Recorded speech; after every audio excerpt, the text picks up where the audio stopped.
Hey, welcome to the Proving God's Will podcast. I am Pastor Jason Lohorn and your host. Listen, I'm hoping today's episode will inform you, challenge you, and cause you to follow Jesus Christ. Thanks for tuning in. Let's get to it. All right, on the podcast today, we are talking about leadership principles, leadership tips that can help you become a successful leader. Over my years of being in the car business, again for 13 years, but then also in full-time ministry for 25 years, I've been a leader since I was about 18 or 19. And so I've learned some things along the way. I've definitely not arrived, but there's a handful of tips or leadership principles that I want to pass along. And so I'm doing this in a series of 10 podcasts or 10 episodes. This is the second one that I have published, and today we're going to be talking about stacking the deck. Stacking the deck. Now, I'll tell you this, when in my family, we like to play games. We like to play card games. We like to play board games. And years ago, I was part of a church where occasionally a group of us would get together and we would play cards. We would play Phase 10 or Uno, you name it. We would play different types of games. And with this particular group, if I left the room, if I went out of the room to go to the kitchen to get a Diet Coke, go to the restroom or whatever, when I come back into the room, they will have stacked the deck. My wife, a friend of ours named Mary Beth Malone, we'll name her here, Belinda Haynes, Candy Boston, some of my friends from Wilson County, they would stack the deck, or they would do something with the elements of the game that would stack the deck in their favor so that they could have a better outcome than me. They were always against me.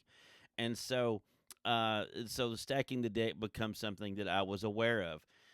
But as a leadership principle, I want to talk about stacking the deck and talk about it in terms of you as a leader being in a situation with a group of people where some great outcomes can take place. You and I will be at our best if we're around people that believe in us, if we're around people that not necessarily think just like you and I think, but at least we're on the same page. When we surround ourselves with people that really embrace who you are or who I am, I'm at my best when I'm with people that understand that. And so this is what I'm talking about, stacking the deck. For instance, if you've ever been someone's fifth choice, you know what I'm talking about. You oftentimes come into a situation like that, not in a position of strength. Perhaps they feel like they settled for you, or maybe you settled for them. I don't know. But when groups are in that type of relationship, or if you're in a leadership position and you find yourself working with a group of people that really don't embrace who you are, then the deck is not stacked and success can be harder. And I'm not saying that God doesn't put us in those situations. God doesn't always put us in a situation where we're around people that completely get us or understand us. There are times he does, and there are times that you and I are helping a group or a committee, get to that place. And it's not about understanding us, but it's about the plan. It's about walking in the overall purpose, that type of thing. But stacking the deck, if you and I are in a situation as a leader where we're not having to explain where we're coming from all the time, every time, and the group that we're working with understands who we are, what we're doing, or maybe the expectations of the company or the expectations of the department, everyone is on the same page and they understand, what the objectives are, all those different things. Next thing you know, the deck is stacked, and it's like playing a card game when the deck is stacked, and next thing you know, you just keep getting good cards. And so as a leader, when we can be in a situation where the deck is stacked, it's helpful. And it takes a while to get there sometimes, and at times you never get there. There are times you're maybe with a group, you're in a committee or in some type of leadership structure, and it seems like no matter what, they don't get it. And that can happen as well. And I'll tell you about one example of that in my own life. Years ago, when I did leave Beaman Pontiac in 1996, God was leading me toward full-time ministry, but I had no idea that's where we were going. So in this stepping me away from that career in the automotive industry, he took me to Cookeville, Tennessee to work at a dealership there. In fact, I left a service department being a service manager in Nashville, and I went to Cookeville to be a body shop manager. Now, a lot of that is similar, but a lot of it was very different. And so I'm going into a new situation. I've got a lot to learn. And in fact, the deck was not stacked in my favor. Now, part of that was because I had service department experience and I was going into a body shop. So I had a learning curve, and the employees there probably knew that. They understood that. I had people skills, business skills, customer service skills, but I had to learn a lot about the body shop business.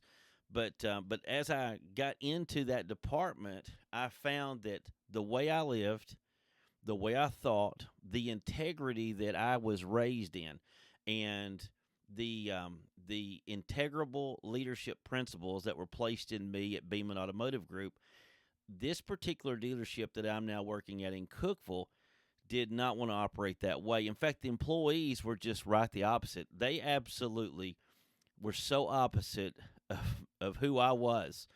We could not have been further apart. And so I get there and I find out that in that particular body shop, they were painting cars on Saturday using the dealership's paint booth and paint supplies, and they were painting these cars on the side. So in our business, we always had a number of cars that were waiting to get painted, so there's always a backlog. But what I found within just 2 weeks is that my painters were painting cars on Saturday, and it wasn't the cars that were in our department. And by the way, we were closed on Saturday. They were painting friends' cars, or on the side, just people that approached them on the side to paint their car. And there were kickbacks they were giving to the body shop manager before me. And so I get there, and they're like, yeah, we paint cars on Saturday, and for every car we paint, we're going to give you $100. And I'm like, no, I can't be bought. We're not using the company's building resources like that paint booth. It's expensive. All those supplies, and have someone pay you cash to paint their car, and then you give me a kickback to allow you to do it. I said, I'm not doing that. We're not painting any more cars on Saturday unless they have a repair order and they're already they're one of our customers. And one of the painters said to me, he said, well, the owner of the dealership's okay with it. We give him $100 too. And I thought, what? You have got to be kidding me. I thought the owner of the dealership was okay with this under-the-table work being done and cash exchanging hands, and they were giving the dealership owner a kickback for that. I'm like, I don't even understand. I could not comprehend that. And so I went to see the dealership owner, and being from Beeman Pontiac all those years, I wasn't intimidated to walk into the owner's office and at least have a discussion about what I felt like needed to happen.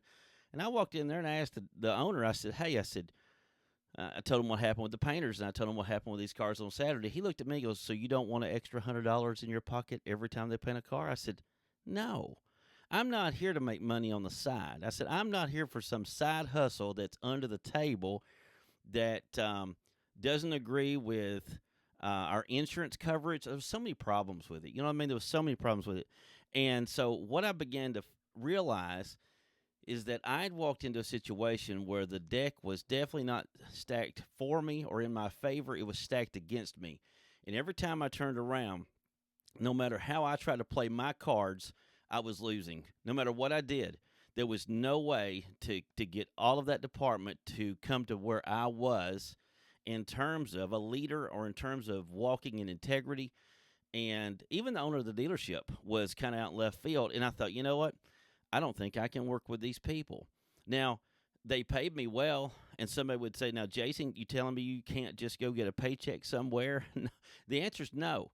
If there's a group of people, listen, I may be sharing this podcast with somebody today, and you're working in a company or a department, and wickedness and under-the-table type stuff goes on, favors. I mean, talking about there could be some things that are just absolutely unhealthy going on.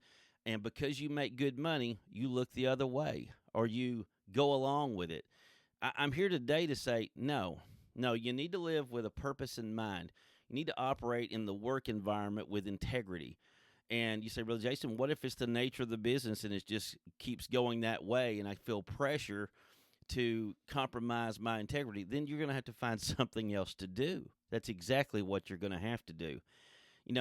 In leadership principles and thinking about stacking the deck, I'm not suggesting that you and I will always find the perfect scenario in our work environment or whatever. We're not. But I can tell you this: when a company is successful, or when an individual leader experiences some success in moving the needle in terms of taking the company or the department in the right direction, when that begins to happen and some progress is made, then if you look back, you begin to look at the relationships, you begin to look at how the department operates and how we think and how the left hand knows what the right hand's doing. You'll find that the deck has been stacking in your favor to lead that group toward a positive result. And you can do everything right as a leader, and sometimes, just sometimes, it doesn't get any traction. And so, like me back at that dealership in Cookeville, I had a choice to make. I thought, there's no way I can walk with these people. I thought this doesn't work. And so at that point, I began praying about it, and I began to talk to the Lord about it because I felt like God put me in that job. I also think He was doing that to help me understand that my future was not in the car business, that it is actually in something else. And so He used that difficult situation to grow me as a leader.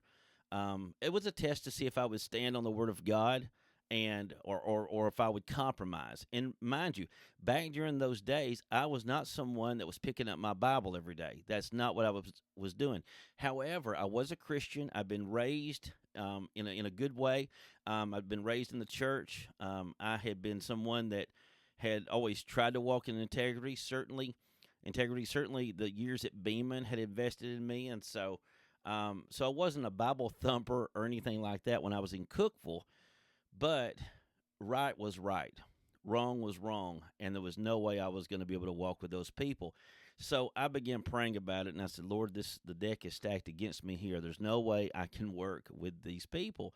And so I began to pray about that, and sure enough, God, in a short amount of time, He opened up a door for me to go work for another dealership in a neighboring county.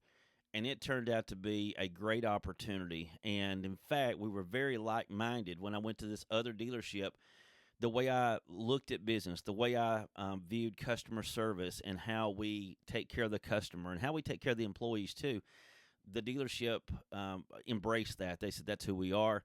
And so next thing you know, the deck was stacked in my favor. I was able to help that service department in that new dealership to me. I was able to go in there and make an impact because the deck was stacked in my favor. And you know what? The people were easy to get on board in terms of where we were going and what we were doing.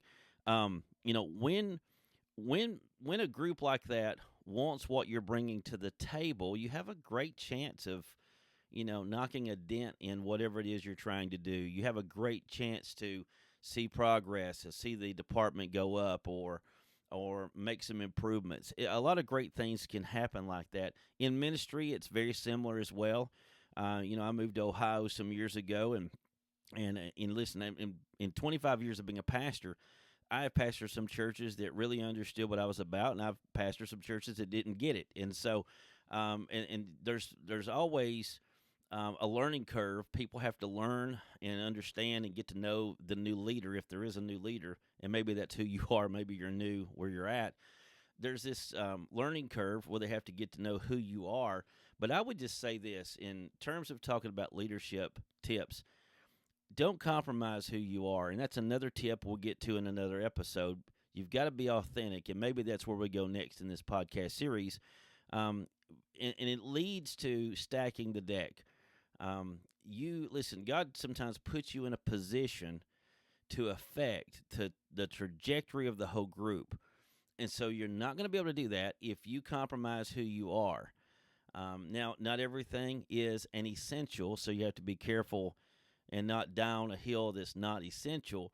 But over time, if you've went to a department that needs some help, they're probably going to have to listen for your help, and you're probably going to be the one that's going to guide them into a new day, but it may take some time. And my hope and prayer for you is that the deck could be stacked in your favor, and next thing you know, you can begin to see progress. We can't always surround ourselves with people that completely understand this, and I'm not promoting that we just surround our people with yes people. That's not what I'm promoting at all. But at the same time, I am saying that, you know what, when you are with a group of people and they understand who you are and what you're trying to do, and they're not always perhaps debating, your approach every time, all the time, you'll find that, you know what, you and those people can begin to do some great things. Listen, this is Proving God's Will. We're talking about 10 leadership tips, and today this was just another one, stacking the deck. If these podcasts are helpful to you, be sure and share those with a friend. Hit the follow button on Apple Podcasts or Spotify, wherever you're listening to this. Hit the follow button. Be sure and share this with a friend, and thank you for tuning in. Take care.